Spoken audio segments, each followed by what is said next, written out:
Hey everyone, welcome back to our channel, and today I'm going to show you a comparison between two watches. So in 2019, two watches were introduced as versatile everyday dress watches. Both had a blue dial, a 40mm stainless steel case, and were manual winding, but the watches were created in different languages, with one language focusing heavily on legibility and finishing, and another language focusing heavily on practicality and technological innovation. While one language was not necessarily better than the other, they both approached a similar concept in their own way, which is how to build the best everyday dress watch.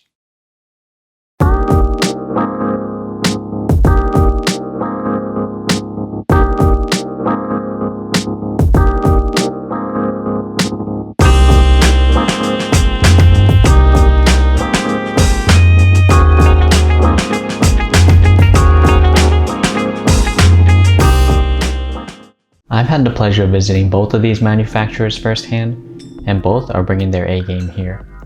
For starters, both these watches are versatile enough to be easily dressed up in a suit or dressed down casually with jeans and a sweater. Although they both have a blue dial, 40mm stainless steel case, and a manual winding movement, that is only scratching the surface. With the Grand Seiko, the 40mm stainless steel case is a new design from the Elegance collection that debuted in 2019. It takes inspiration from Grand Seiko's Grammar of Design, and there are hints at earlier case references such as the 44GS. The case is slim at 11.6mm with a lug-to-lug of 43mm. The lugs are short and curved, hugging the wrist nicely on the wrist. Between the lugs is a 19mm shiny blue crocodile strap with a stainless steel folding clasp. The entire case is Zaratsu polished, or Grand Seiko's unique mirror-like distortion-free high polish, and contains a mix of brush and high polish around the case.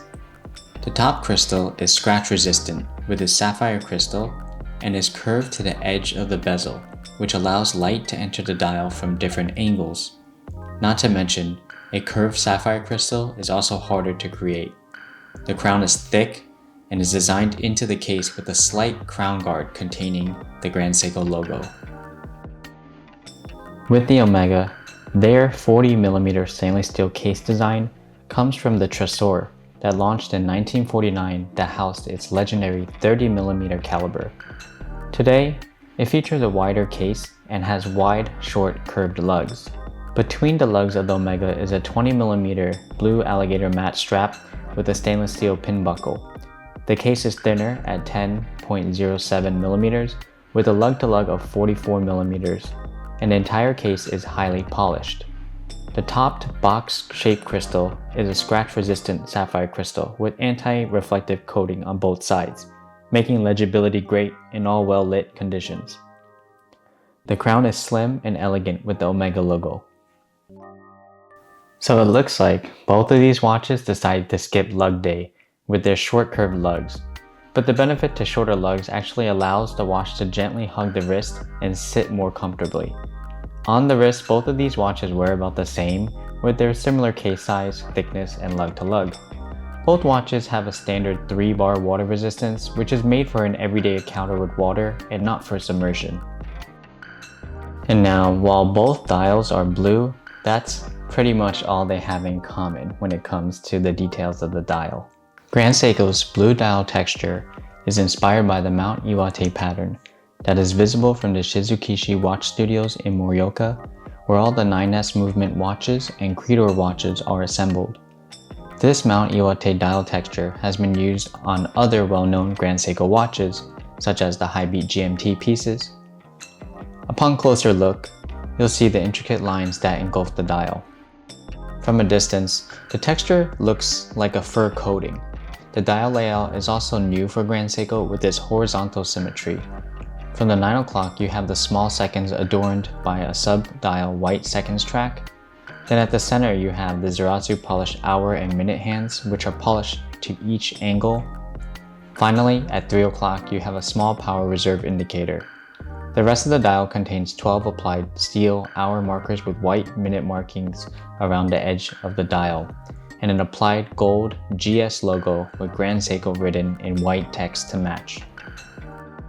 Omega Tresor's blue dial texture is a domed blue pattern dial with an intricate crisscross shiny pattern, which reminds me of the beautiful silk pattern dial that Omega does in their other DeVille Prestige collection. The dial layout features this effortless vertical symmetry with its date window placed at 6 o'clock, and the date window color matching perfectly with the dial color. The hour markers are 18 karat white gold applied slender indexes with small white minute markings around the dial. The hour, minute, and seconds hand follow this slender motif and are also in 18 karat white gold to match the indexes. The Omega logo and text is placed perfectly between 10 and 2, and the coaxial master chronometer text mirrors this placement between 8 and 4. A very clean dial layout overall. Both dials are blue pattern, and upon closer look, you'll see their intricate designs. The layouts both feature their own version of symmetry, with Grand Seiko symmetry going horizontal and Omega symmetry going vertical. Both play with light, hitting the hands and indexes with either Zeratsu polishing or with 18 karat solid white gold indexes. Both watches contain manual winding movements powered by the crowns on the side, but contain totally different beats.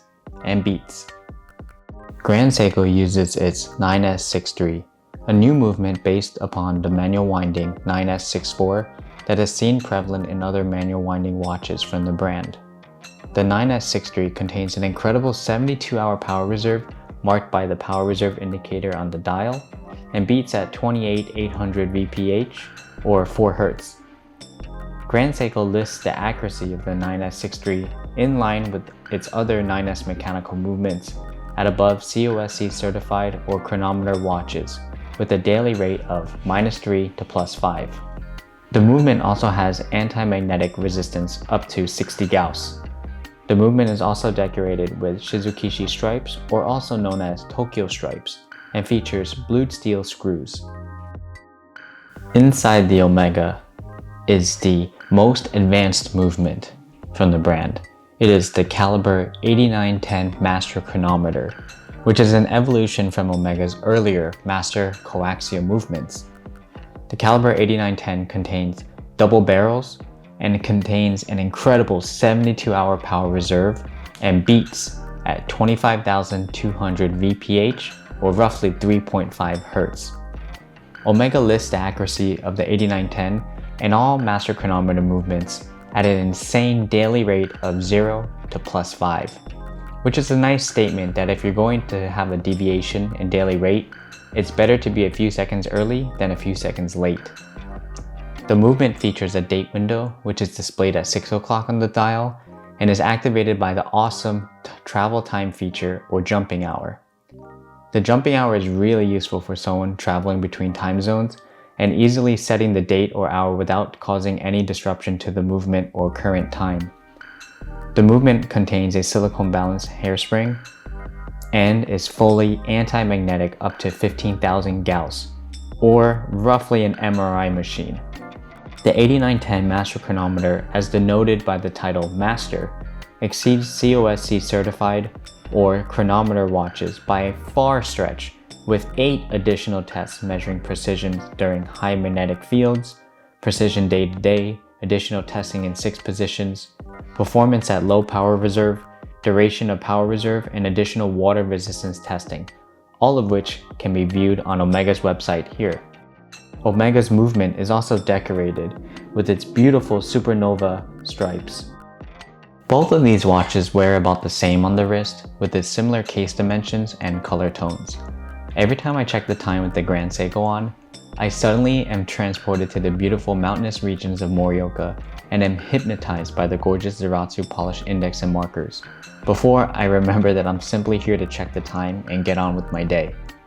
With the Omega on my wrist, I'm suddenly wearing the jewel from the City of Time, and I'm reminded that on my wrist beholds a powerful, over-engineered beast hidden delicately behind a shimmering blue dial.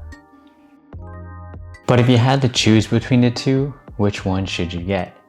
To me, there's no end-all correct answer, because I love both of these watches. If you love what Grand Seiko stands for here and its dedication to its intricate designs, then I'd go all in for the Grand Seiko. If there are any left around, since this is a 1,500 limited piece.